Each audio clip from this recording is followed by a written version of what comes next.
हरि ओम गणानां गणपतिं हवामहे कविं कवीनामुपवज्रवज्रवं ज्येष्ठराजं ब्रह्मणां ब्रह्मणस्पदानत्रण्वन्तोदविद्युर्धारणम् ओम दातारसाद्यवाजाय कस्मितान्मरिसंसां सर्वां विद्यं विश्वं नारायणं हरिं विश्वमेवेदं वर्षत्तद्विश्वमखिलविश्वाविदस्यान्तेनाभ्यामुपतिष्ठते नारदमलारुलं भादे विश्वस्यायतनं भादा सहदनकं जिवाविष्णोनं भक्त्यावो विरतिवं तस्यान्ते विश्वगन्धो छन्दस्मिन् सर्वं प्रतिष्ठितं कस्य महायज्ञे भङ्ग्यज्ञस्वं वज्रकारस्वमिन्द्रस्वं रुद्रस्वं विश्वस्वं ब्रह्मस्वं प्रजापति गन्धर्वाभस्वं राजाधिराजाय प्रदय्यदायिने नमो वयं वै तवाय ब्रह्मणे तवे कामान् कामकवे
ఇట్టి కార్యక్రమంలో పాల్గొనదలిచిన వారు కౌంటర్ వద్ద సంప్రదించాలి.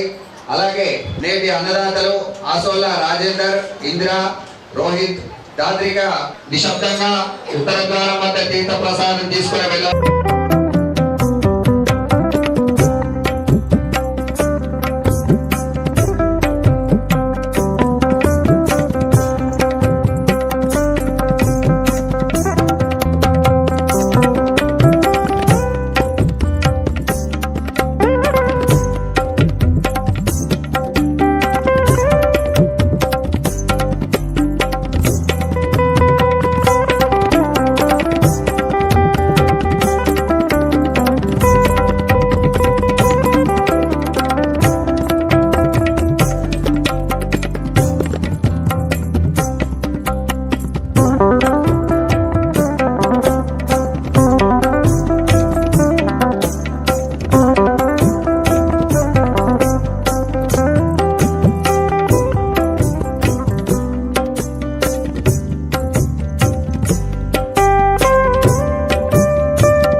శ్రీ గురుభ్యో నమః. శ్రీమన్మహాగణాధిపతయే నమః. శ్రీ నీలకంఠేశ్వర స్వామి దేవతాభ్యో నమః.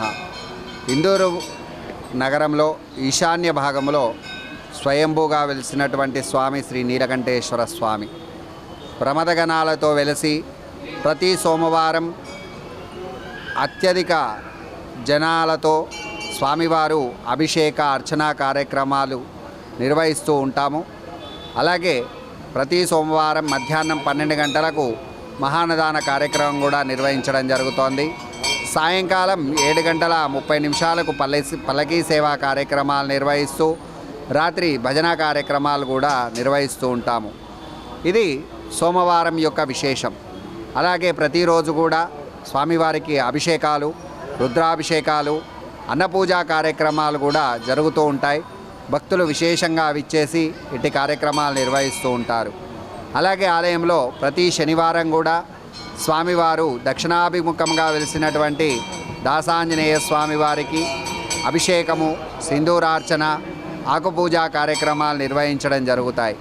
విశేషముగా స్వామివారు దక్షిణాభిముఖంగా ఉండడం ద్వారా సకల దృష్టి దోషాలను, నరఘోషను నివారిస్తూ ఈ గ్రహ బాధలను కూడా నివారిస్తూ ఉంటారు. అలాగే కార్తీక మాసం కూడా విశేషముగా స్వామివారి యొక్క అభిషేక అర్చనా కార్యక్రమాలు నిర్వహించడం జరుగుతాయి.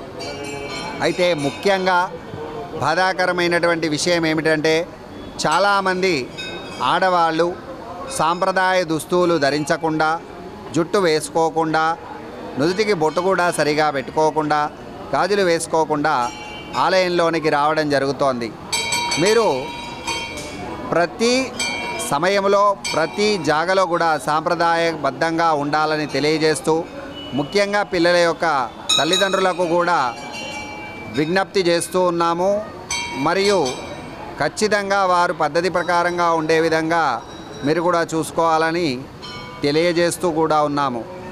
ఈ విధంగా సాంప్రదాయబద్ధంగా ఆలయంలోనికి రాకుంటే రాను రాను వారిని ఆలయంలోనికి రానివ్వడం కూడా జరగదు, తీర్థప్రసాదాలు ఇవ్వడం అస్సలు జరగదు. కాబట్టి ఖచ్చితంగా గమనించి మన సాంప్రదాయాన్ని, మన గౌరవాలను, మన విలువలను మనం కాపాడుకోవాల్సిందిగా తెలియజేస్తూ, అలాగే ఈరోజు సోమవారం చంద్రుడికి అత్యంత ప్రీతికరమైనటువంటి రోజు. చంద్రుడు ఆత్మకారకుడు. ఈ చంద్రుడి యొక్క ఈ రోజున శ్రావణ మాసం పౌర్ణమి సోమవారం రావడం జరిగింది. కాబట్టి ఈరోజు రాఖీ పౌర్ణమి, అలాగే జంధ్యాల పౌర్ణమికి కూడా చెప్పబడుతుంది. జంధ్యాలు యథావిధిగా అందరూ వేసుకోవచ్చు, కానీ రాఖీ అనేది భద్రముహూర్తం వచ్చింది కాబట్టి మధ్యాహ్నం 1:30 తర్వాత రాత్రి వరకు కూడా యథావిధిగా ఇట్టి రాఖీ అనేది కట్టుకోవచ్చు. అలాగే అందరూ కూడా సుఖ సంతోషాలతో ఉండాలని తెలియజేస్తూ సర్వే జనా సుఖినో భవంతు. శుభం భూయాత్.